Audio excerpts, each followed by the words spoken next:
Evet, nasılsınız? İyi misiniz? Hoş geldiniz. Ben iyiyim. Sen nasılsın? Şükür kavuşturana Evet. yüz yüze tanışma fırsatımız ancak oldu. Ha?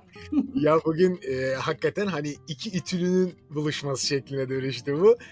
Ben size hocam diyeyim. En güzeli o olacak. Ay canım benim. Ya evet yani seni tabii bilmiyor olma ihtimalimiz sıfır bu. Türkiye'de Teşekkür ederim. yaptığın ses eğitimi camiası adına yaptığın şahane işlerden dolayı açıkçası seninle gurur duyuyorum. Çok teşekkür ederim. Çok çok keyifli takip ediyorum uzun yıllardır çalışmalarını. Beni tabii İTÜ'de yalnız bıraktığınız için kızgın olmadığımı söyleyemem. Ay, hocam siz müthiş tabii bir özgeçmişiniz var. Şöyle ben Ay, gireyim, bir yandan da ben bunu kaydediyorum da o sohbetimizi. Şimdi tamam. şöyle sizin sayfanıza girdiğim zaman web sitenize Samsun'da başlayan bir ilkokul, ortaokul, lise hayatı. Daha sonra Türk Müziği Devlet Konservatuarı Ses Eğitim Bölümü. Evet. Ve ondan sonra Neriman Tüfekçi, Alaaddin Yavaş'a, yani muhteşem bir kadro. Tülin Of. Hoca, Yücel Hoca gibi olağanüstü kişilerle siz de çalışma şansına ulaşmışsınız. Yani bunlar nimet aslında yani. Büyük nimetler. Muhteşem. Yani önce ben sizi biraz hem tanımak isterim hem de şu an kanalda sizi hem yeni tanıyacak hem daha önceden tanımış kişiler de aslında keyifli bir sohbete başlasınlar. Müzik geçmişiniz nasıl oluştu? Ta çocukluktan istemiyorum ama hani müzik kariyer anlamında neler yaptınız? Şu anda çünkü bir de Avustralya'da görüşüyoruz sizle. Daha da başka bir yerdesiniz yani. Aramızda mevsim farkı var neredeyse şu Mevsim anda. farkı var. Doğru. Nasıl oldu bu yolculuk? Valla şöyle söyleyeyim, çocukluğumdan beri gelmeyeceğim ama ailem de hep Türk müziği icracısıydı benim. Annem babam da Samsun Musiki Cemiyeti'nin kurucularındandı. Üniversiteye, İstanbul Teknik Üniversitesi'ne Samsun'daki lise hocamın beni desteklemesiyle girdim ama halk müziğine girdim. Yanlışlıkla girdim. Çünkü sanat müziği kökenliydim aslında. Ama bu yanlış çalışma ve giriş bana inanılmaz deniz derya bir yol açtı. Tabii ki Neriman Tüfekçi, Nida Tüfekçi, Süleyman Şener birçok kıymetli hocayla çalışma fırsatı buldum ama sonrasında ben her zaman solist kimliğimle aslında eğitim anlamında problem yaşadım. Biliyorsun o dönemlere denk geldik beraber. Bizim şan hocalarımız hep opera kökenli hocalardı. Doğru. Öyle olunca ben yani işte şan dersinde şahane kocaman bir ses çıkartıyorum ama türkülere, şarkılara geldiğinde sıkıntı yaşıyordum.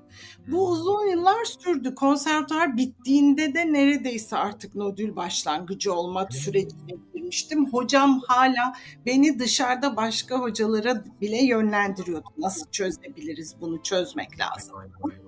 Sonrasında tabii bir yandan popüler müzik piyasasındaydım. Sertab Erener'le çalışmaya başladım vokal olarak.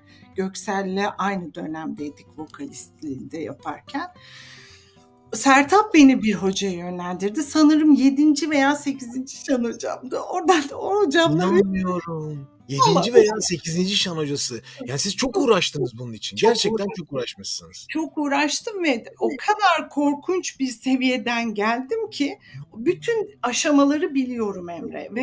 Ve bir Türk müzikçi olarak ben dedim ki Türk müziğinde ses eğitiminin çok farklı bir disiplin yapısı olmalı, çalışma prensibi olmalı. Ben bunu çözmeliyim maksatlı da her zaman araştırmalarımı yaptım ve hocamla yaptığım çalışma sonrası bulduğumda bambaşka bir ışıklar yandı kafamda. 3 yıl sürdü o çalışma. 3 yılın sonunda da kolay erişmedim oraya ama ondan sonra Ayşegül Altıok'un kendine has bir ses eğitim sistemi olan bu çalışma sistemini geliştirdim. Çok şükür ki 10 yıl falan beklesem de üniversitemde 2004 yılında öğretim üyesi olma fırsatı buldum.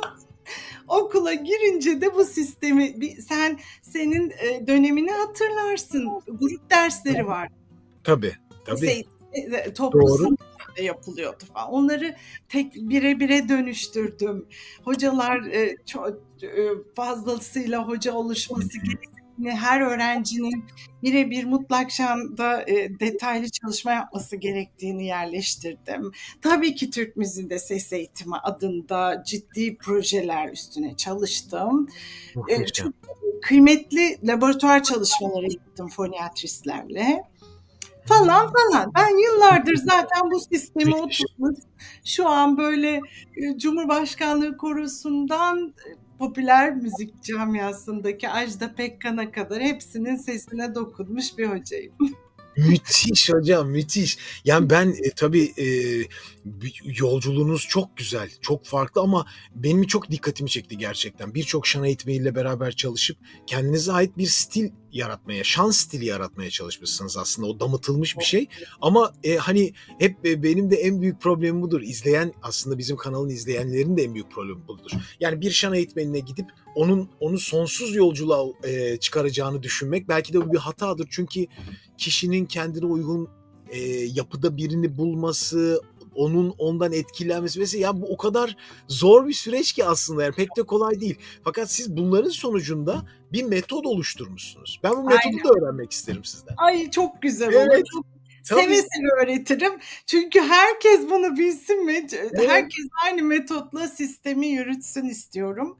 Açıkçası o kadar uzun yıllardır zaten bunun üstüne çalışıp kendi öğrencilerimle karşılıklarını o kadar güzel aldım ki çalışmaların. O yüzden %100 arkasında durduğum bir metot ve tabii ki vocalization geldi. Evet, bunu sana anlatacağım. İnanılmaz heyecanlıyım. Çok heyecanlı bir süreç. Buradan burayı çıkarmış olmanız lazım. Yani bunun bir bütünü olması lazım bu yolculuğunuzda. Aynen. Aslında biz bahsettiğim gibi Türk Müziği'ne ses eğitimi deyince laboratuvar çalışmaları yaptım dedim ya. Bunu gelmeden önce 2019'da ben Türkiye'yi terk ettim. Avustralya'ya geldim. 2019'da Avustralya'ya geldiniz. Orada şu an gene bu mesleği mi yapıyorsunuz hocam şu an? Bu mesleği yapıyorum. Ben aslına bakarsan doktoramı müzikoloji departmanında yaptım. İstanbul Teknik Üniversitesi müzikoloji doktorası yaptım. Orada da bozlakların ses tekniğini inceleyip o yine deney çalışmalarıyla onun verilerini çıkartmıştım ortaya. Burada da müzikoloji departmanında Adelaide Üniversitesi Elder Konservatuvarı'nda etnomüzikoloji derslerine giriyorum. Music of the World dersine giriyorum. Şan adına yine burada tabii operatik şan eğitimi var benim bulunduğum konservatuvarda ama biz buradaki şancılarla sana çok dikkat çekici bir bilgi vereyim. Adelaide'de veya Avustralya'daki şancılarla da müzikologlarla da hemen o society'ye girme fırsatı buldum. Durup biz bir araya geliyoruz ve case study çalışıyoruz. Hiçbir şancı demiyor ki ay senin öğrencinden bana ne, şu oldu, ben zaten biliyorum bu durumu demiyor. Sevgili. Bir arada mı çalışıyorsunuz? Herkes bir arada. Aynen şöyle öyle. bir şey var da herkes kafa patlatıyor. Aynen. Online toplantı yapıyoruz. Benim elime böyle bir vaka geldi. Onun üstüne şöyle çalıştık veya nasıl bir yaklaşım sergilemeliyiz falan diye. Dünya çok başka çalışıyor Emre. Ben de bu deryanın içine düşmüş oldum aslında Avustralya'ya gelince. Türkiye'de de tabii ki ben yine özgün çalışmalarımı yapıp şöyle söyleyeyim sana, en son yaptığım Profesör Kürşat Yelken'le bir laboratuvar çalışması yaptık. Opera, sanat müziği ve halk müziği söyleyen şarkıcıların burun yoluyla kamera sokarak şarkı söyleyiş stillerinde aslında larynx'te, ses kutusunda ne gibi değişimler oluyor'yu Türkiye'de ilk inceleyen benim. Çok güzel. O inceleme sonrası da aslında derdim şuydu, hani ses birdir, çıkış yolu tektir, her teknik aslında bir şekle bağlanır diye operatör arkadaşlarımın kısır döngüde bıraktığı nokta. Hayır öyle değil. Biz mesela Larynx'i nötr pozisyonda kullanıyoruz. Aşağı indirerek kullanmıyoruz onu. Anlıyoruz. Gözlemlemiş olduk. Vay vay vay, harika. Video görüntülerle de onları ortaya koymuş oldum. Ama onlar şöyle bir değişik bir durum çıktı. Foniatristler de diğer şancı arkadaşlarım da onu gördüklerinde bu çocuk yanlış söylüyor dediler. Ben de dedim bu yanlış değil. Bu dünya literatüründe de, yani Mariah Carey'nin de sesini incelesiniz. Bu twang pozisyonu dediğimiz aslında nötr duran pozisyon çıkıyor ortaya falan filan. Bir sürü çalışmalar. Ama ya, müthiş hocam, müthiş. Buyurun devam edin, kesmeyin. Devam et. Beni bıraksan hiç susmam. Ya çok hoşuma gidiyor şimdi bu kadar detaylı incelemeniz ve hani sonuçta şimdi siz aslında çok başka bir şey yapıyorsunuz. Biz Türkiye'de bir şeyler söylerken Türkiye'deki şan hocalarının veya eğitmenlerin daha çok eleştirilerini veya fikirlerini alıyoruz. Benim de burada vokaloji hocam İlter Denizoğlu'nun zaman zaman yanına gidiyorum. Diyorum İlter hocam evet, bilmediğim bir şey olduğunda ona soruyorum. Hocam bu nedir vesaire. Ama benim de kendime ait bir düşüncem var. Fakat tabii ki sizin orada şöyle bir şeyiniz var. Çok yerleşmiş bir eğitim sistemi olan bir ülkede. Çok yerleşmiş. Biliyorsunuz gibi operatik şan tekniğine devamlı. Bu belki İtalya'da da böyledir aslında. Avrupa'da da belli değildir. Siz diyorsunuz ki ya bak Bozlak okuyan insanlar böyle okuyor. Benim müziğimi böyle okuyorlar. Ya bunu başka türlü yapamazsın. Ne halk beğenir ne kendi beğenir. Bunun da teorisi bu. Bunu böyle okuduğu zaman da başına bir şey gelmiyor ömrü boyunca. Bu adam söylüyor bunu. Aynen öyle. Aynen ama öyle. Bu ikilide kalıyorsunuz. Ya devamlı onlara bir şey anlatma durumu.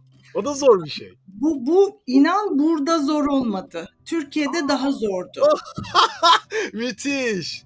Çok ilginç değil mi? Çok şaşırdım. Yani buradaki bir şancıyla veya solistle konuştuğumda zaten sizin kendine has bir ses tekniğiniz olmalı diye bana geri bildirim verirken oradaki başka bu bizim müziğimizi yapmayan bir şancıyla konuştuğumda hayır siz zaten yani yoldan geçen simitçi de aynı şeyi yapıyor, söylüyor, bağırıyor, bir tekniği yok gibi talihsiz cümlelerde duydum. Orada duydum daha çok. Yurt dışında böyle bir yargı yok. Mesela burası çok kültürlü bir ülke. Evet, Hindistan'da var, Asyalı var ve hepsi kendine has müzik kültürlerini buradakine rahatlıkla anlatabiliyor ve nasıl öğrenebilirim senin tekniğini diye saygıyla dinliyorlar yani insanlar. Bunu yaptığın Çin'de yaptığın araştırmalarda kesin sen de fark etmişsindir. Çok çok başka. Tabii yani çok uluslu devletler, çok fazla insan var ve kimse kimseye karışmıyor aslında tekniğinde. Herkes kendi işinde özgür ama bizim bunu ülkece yani Türkiye'de bu kadar satın almış olmamız çok saçma değil mi? Yani çok üzücü. Yani bu çünkü işimizi kısıtlıyor. Yani bir free düşünemiyor. Çocuklarda yani çocuklar dediğim benim için solistlerim de öyle bir kısır döngüde kalmış oluyor böylece. Ama biz onu çoğunlukla aştık. Bir sürü vokalde yetiştirdik. İşte onlar da artık çok daha bilinçli. Görüyorum gençler daha da bilinçli. Çok hoşuma gidiyor. Şahane çalışmalar yapıyorlar. Sen de bunların öncülerinden birisin. Estağfurullah hocam, çok teşekkür ederim. Böyle düşünmeniz beni çok büyük onore eder. Sağ olun. Çok teşekkür ederim. Öyle. Şimdi hocam sizin çalışmalarınız sadece ama eğitmenlikte kalmamış. Bir şey üretmişsiniz. Siz bir üretime de geçmişsiniz. Evet. Vocalization isimli bir ekipmanınız var. Ekipman mı? Bu nedir hocam? Nasıl bir şey bu? Hemen sana ileteceğim bundan Emre. Teşekkür ederim. %1 milyon arkasında durduğum gerçekten ses eğitimi adına çığır açan bir aparat. Bütün şarkı söyleyen, sesiyle uğraşan, konuşma sanatıyla olsun, şarkı sanatıyla olsun uğraşan herkese şiddetle tavsiye ediyorum. Şöyle bir şey bu aslında SOVT var biliyorsun, Semi-Octave Vocal Tract egzersizleri deniyor. Evet. O prensiple yarı kapalı ses yolu egzersizi olarak biliniyor. Ses terapisinde kullanılan bir sistem bu. Tamam. Terapide ne kullanılıyor? İşte Dr. Vox kullanılıyor. Doğru. Pipetle suya üfleme çalışmaları yapılıyor. Bu 1960'lara kadar dayanıyor bu çalışmanın kökeni. Ondan bu zamana gelirken ben bu çalışmayı 2,5 yıldır üstünde çalışıyorum bu aletin. Evet. Oradan beri yapılan çalışmalar aslında yurt dışında benzerleri oluşmaya başladı. Oradan da esinlendiğimi söyleyebilirim ama ben bunu incelemeye başlayınca gördüm ki aslında hani mesela geçiş tonu problemi en dikkat çekici olan. Ben de ona baktım şu anda. Geçiş tonunu çözmek çünkü genelde hiçbir ekipmanda çok böyle bir şey mümkün değil. Doğru ama bu Duyuyorum. çok rahatlıkla yani hani biliyorsun aslında içsel olarak tahayyül ettirmeye çalışıyoruz bir sürü. Yani ses eğitiminin Doğru. en zor yanı işte akort edemediğin, dokunamadığın bir enstrümanı karşındakine tahayyül ettirmeye çalışıp hayalini kurmaya çalıştığımız bir süreç. Kolay bir süreç değil. İki taraflı hepimizin sorumluluğu çok yüksek. Ve onu yaparken vocalization bana inanılmaz mucizevi katkılar yapıyor. Şık diye diyebilirim. Yani o aslında pozisyonu işte çenede nerede duracak, dil köküne pozisyona geleceği anlatmama gerek kalmadan vocalization hemen yerini bulduruyor sesin. Çünkü mecbur kalıyorsunuz. Sana göndereceğim mutlaka denemeni istiyorum. O zaman çok keyif alacaksın. Çok çok heyecanlı. İşte yani, o yüzden bu yaymamız ve herkese duyurmamız, herkes alsın istiyorum. İnşallah öyle yani gerçekten bununla ilgili olarak web sitenizde sadece böyle bir küçük tanıtım var ama detaylı bir tanıtım var mı hocam yaptığınız? Instagram sayfamda yaptım. Instagram sayfanızda var. Evet ama tabii ki size de rahatlıkla. Bir kere bak boynumuzda rahatlıkla. Burada mı bir saniye? Müthiş. Evet. Hemen şimdi şöyle güzel tam ekran yapalım. Ben şöyle küçüğe geçeyim, siz diye geçin. Bak şimdi şöyle bir kutumuz var. Tamam mı? Bu kutunun içinden hem boyunluğunuz hem de vocalization dediğimiz bu küçük aparatımız çıkıyor. Bu kadar. Şimdi bu bir flüte benzeyen, hiçbir şey yokken, sesletmeden, üflerken diye nefesi yaydığınız bir bölüm. Ama bu kullanım sırasında nefesin tam olarak çıkış yolunda aslında diyafram nefesiyle ses arasında en doğru ve pürüzsüz bağlantıyı sağlama fırsatı buluyor. Mesela sabah kalktığınızda pipetle, suyla üfleme ve ısınma çalışmanızdan hariç bununla da ısınma çalışmanızı arabanızda giderken, boynunuzdayken yapabiliyorsunuz. Hepsi bunlar üstünde 4 tane buton var. Evet. Tamam mı? Bunlar nefesin basınç kuvvetini değiştiriyor. Şu an sanki açık bir boru gibi görünüyor. Evet. Derken buna hep pipetle su çalışmasında yaptığımız gibi buna da üflüyoruz. Tamam mı? Diye başlıyorsun açık yani bütün butonlar açıkken sesini ısıtmaya. Isındığını hissettiğin anda kademe kademe dudağınızı uzak bölümden başlayarak kademe kademe bunu sıkılaştırıyorsun.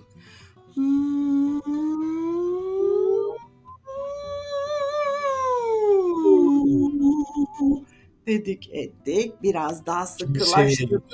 Hadi hatta 3'e geçiyorsun. Daha da sıkılaştırayım.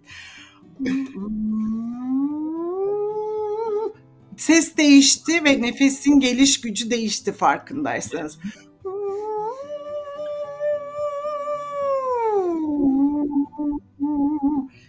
Isıttım. En son butonu kapattığımda artık neredeyse nefes çıkmaz hale geliyor. Farz edelim. Geçiş tonu Do 4'e geldiğini farz et. C4'teyim. Evet. Ben şimdi bunu eğer herkesin hani boğazına yüklenerek yaptığı şekilde bu üflemeyi devam ettirirsem çıkmıyor. Güzel. Çok güzel. Çıkmayınca onu çıkartmak için yol arıyorum. Nasıl bulacağım Allah'ım? Diyorum ki bir yol var. Hadi yönlendir.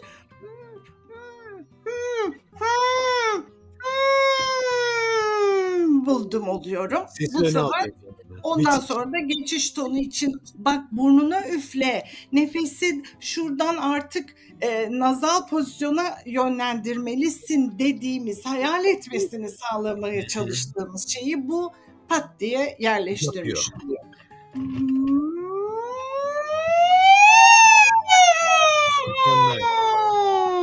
diye rahatlıkla git geli yapmış oluyor. Ondan sonra da orada sesli direkt biraz uğraşıyorsunuz. Mesela şarkının sıkıştığınız bir bölümü var. Çıkamıyorsunuz. Onu bununla söyleyip söylüyorsun, yerleştiriyorsun. Sonra çıkartıp onu tam noktasına yerleşmiş vaziyette icraya yansıtabiliyorsunuz. Ki bunu, doğal olarak. Bu arada buyurun. bununla ilgili tabii ki denek çalışmaları yaptım. 2,5 yıldır sürüyor derken onu kastediyorum. Geçen yıl geldim Türkiye'ye. Türkiye'yi gezerek workshoplar yaptım. Türkiye'de mi bunun çalışmalarını yaptınız hocam? Bütün sistem Türkiye'de. Dizaynı bana ait. Ama Türkiye'de üretildi. Türkiye'de satışta sadece Türkiye'ye özel. Öyle mi? Tabii. Tamam. Benim bu arada es geçmiş olmayayım. Benim bir ses akademim var. Akademi sahibiyim orada. Online ses akademisinin sahibiyim ben. Yaklaşık 3-4 yıldır ses akademisiyle çalışmalarımı zaten sürdürüyorum. Bir de buradaki çalışmalarımı daha da derinleştirince zaten çözmemiz gereken bir sorun var. Bunu öğrencilere yansıtmalıyız. Kadınlar hani geri kaçırıyor, ona öne atmalıyız falan. Bütün problemleri çözelim derken kendim de o problemlerden geldiğim için bunlara çözüm bulmak daha kolay oldu Emre. Daha yolum kendim açmış oldum ya. Biraz keşifle. Çok güzel hocam. Çok pratik. Kolay herkesin rahatlıkla çalışabileceği, ne yapacağım demeden aslında çok basit şekilde işi çözebileceği, çok güzel diyafram çalıştırdığını görüyorum. Zaten başka bir çare bırakmıyor. Evet. Aynen. Nefes sürekli çalıştırıyor ve baskılarla beraber hem sesi ısıtırken yüklenmeden sesi ön pozisyona sürekli taşıyıp çalıştıran bir ekipman yapmışsınız. Tebrik ediyorum sizi hocam. Gerçekten tebrik ediyorum. Böyle yaratıcı fikirler gerekiyor. Hele yani Türk müziği eğitimiyle doğmuş, büyümüş bir kişinin böyle şeyleri tahayyül etmesi çok daha güzel. Bunu bir başkasının yapıp bize vermesiyle kendi içimizden birinin yapması arasında çok fark var bence. Çünkü bizi anlayarak yapıyorsunuz. Çok teşekkür ederim. Evet. Yani, öğrencilerinizde böyle geri dönüşleriniz nasıl oluyor? Şahane. Bizzat yaşıyorum hatta. Özellikle şu son dönemde yeni satışa çıktığı için şöyle bir şey de oldu. Bunu öğretiyorum. Başlayan diyor ki zaten çözdüm hocam artık dersleri. Öyle bir olumsuz etkisi de olmuştur herhalde. Artık gerek kalmadı. Çok yani tabii en önemli. Bak hemen bir parantez açalım. Sen de demin üstüne basmışken. Ne yaparsanız yapın diyorum. Ne olur sesin temel oluşum sistemini önce iyi öğrenin. Yani mesela nefes konusunda inanılmaz eksik hala ülkemde. Bütün solistler, ses kaybı yaşayan veya terapi almak zorunda olan bütün arkadaşlarımın uzun zamandır aslında sesiyle ilgili ders aldığını, terapi aldığını ama geldiğinde hadi nefesini bir kontrol edelim dediğimde hiçbir şekilde adaptenin olmadığını gözlemliyorum. Çok üzülüyorum. Ben bir diyafram polisiyim. Harika. Yani o bu örneği sana da verebilirim. Benim için diyorum ki bak şimdi sen bir Ferrari arabasın. Çok şıksın. Evin önünde duruyorsun. Gelen geçen bakıyor. Ama hadi bir gezelim. Benzini yok yani veya LPG takılı. Eğer yanlış bir nefes alıyorsan LPG takılıdır o Ferrari. Gitmez 250 bin kilometre hıza. Ama onun iyi bir benzin deposuyla dolu olduğunda o Ferrari tadını çıkarır. İyi ses olmanız pek önemli değil. Zaten çok iyi seslersiniz de bu dersi almaya geliyorsunuz. Ama onun için gerekli benzini, gerekli enerjiyi sağlamadığınız sürece ne olacak? Günü götürüyorlar ama 2-3 yıl sonra kayıpla geliyorlar. En Çok üzüldüğümüz kısım o değil mi Emre? Devamlı aynı geri bildirimi alıyoruz. Çok üzücü. Kesinlikle. Ben genelde hocam Türkiye'de en büyük, yani böyle aslında bunun da hafif böyle dışına çıkarak sizi de fazla yormadan, vaktinizi almadan konuşmak isterim. Yani bizde en büyük problem hocam aslında böyle türlerin iç içe geçmesi gibidir. Yani mesela yan mekanda Yıldız Tilbe söyleyen bir solist vardır ama kendi başka tür söylüyordur. Aslında daha yumuşak bir sesi vardır. Ama daha çok para kazanmak için ben de öyle söylemeliyim dedikçe iş paramparça hale geliyor ve kimse kendi kimliğinde bir ses oluşturma peşine düşmüyor. Belki de bizdeki en büyük problem bu. Bilmiyorum, siz şu anda başka bir ülkedesiniz. Orada da böyle şeylerde problemler var mı? Dikkat ediyor musunuz? Yok diyebilirim. Yani herkes kendi alanını güzel takip ediyor. Daha doğrusu belki de dilin getirdiği sıkıntı olabilir. Bizim buraya geldikten sonra anladığım şu ki aslında dünyayı doğru takip etmiyormuşuz. Yani bu anlamda mesela ben kendim oluşturduğum dediğim ses tekniğini sonra burada bazı yabancı kaynakları okuduğumda da benim zaten uyguladığım ve bulduğum bazı trikleri uyguladıklarını gördüm. Aslında Amerika'yı yeniden keşfediyoruz. Niye yok Türkçe'ye kapılıp sadece mesela maalesef ülkede ben akademisyen olduğum için tabii ki yayınlanan yayınları da takip ediyorum, kitapları öyle ama ezber bilgilerle çok fazla bilgi aktarılıyor ülkemde. O çok yorucu. Yani işte en basic bir hatayı söyleyeyim sana. Mesela diyafram çalışmasını burun yoluyla çiçek koklar gibi alıyoruz. Demek doğru. Hiçbir şancının, hiçbir şarkıcıya fayda sağlamayacak bir çalışma sistemi mesela. Burnunuzdan da nefes aldığınızda ciğer diyaframa gitmez. Ciğerler dolar, güzel, mis gibi. Doğaya çıktığınızda öyle nefes alın. O ayrı. Ben şarkı söyleme nefesinden bahsediyorum. Doğru.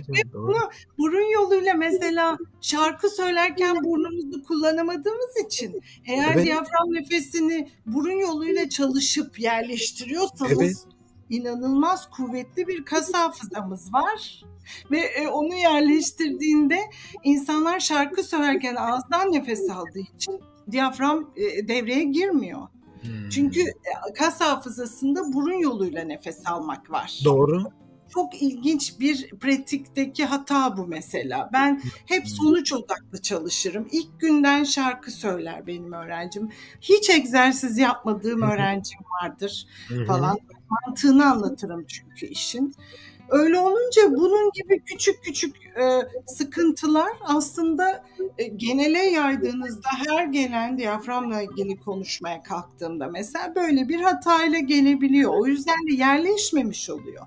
Çok önemli bir sorun. Çok hocam, harika. Siz şu anda orada Türk müziği eğitimi veriyorsunuz değil mi hocam? Ben burada bildiğin world müzik derslerine giriyorum. Her hafta bir ülkenin müziğini inceliyoruz. Ertesi hafta o ülkenin bir sanatçısını buluyorum. Çok kültürlü ülkede yaşamanın tadı. Önümüzdeki hafta Afrikalı arkadaşım gelecek. Afrikan drummerlarla çalacağız. Şaka gibi, inanılmaz güzel hocam. Vallahi harika. Vallahi her hafta bir ülkeci. Hindistan, İspanya, Afrika, Persian, İran'a gideceğiz. Tabii Türk müziğini. Yine bir gün Nihal'i opera şarkıcılarına söyletiyorum. Çok keyifli oluyor. Çok keyifli. Bu videoyu sana yollarım. Lütfen gönderin. Harika. Hocam tebrik ediyorum sizi. Çalışmalarınızda başarılar diliyorum. Çok hem bilginizle hem ürettiklerinizle Birçok şey yapıyorsunuz. Burada sesakademisi.com üzerinde bu Aynen. ürünü görebiliyorum. Bu Türkiye'de satışta olan bir ürün zaten. Aynen. Fiyatını göstermeyeceğim çünkü o 3 günde bir fiyatlar değiştiği için hiçbir anlamı Aynen. kalmıyor. O nedenle Aynen. böyle bir ürünün varlığından haberdar olsunlar. İnsanlar gelip buradan sizin web sitenizden bu ürünü görebilirler. Sizinle ilgili bilgileri görebilirler. Aslında her şey mevcut. Evet. Sevgili Ayşegül Hocam, çok çok çok teşekkür ederim katıldığınız için. Çok mutlu oldum. İnşallah sizle karşılıklı karşılaşma şansım da olur. Sizi belki bir gün dersinizi dinleme şansım olur. Dersinize gelerek katılma şansım olur. Onur duyarım gerçekten. Müthiş güzel. Seve. Ben de aynı onuru ben de paylaşırım Emre'ciğim. Çok teşekkür ederim bana yer verdiğin için. Çalışmalarında sonsuz başarılar diliyorum. Arkandayım, takipteyim. Çok teşekkür ederim hocam. Sağ olunuz.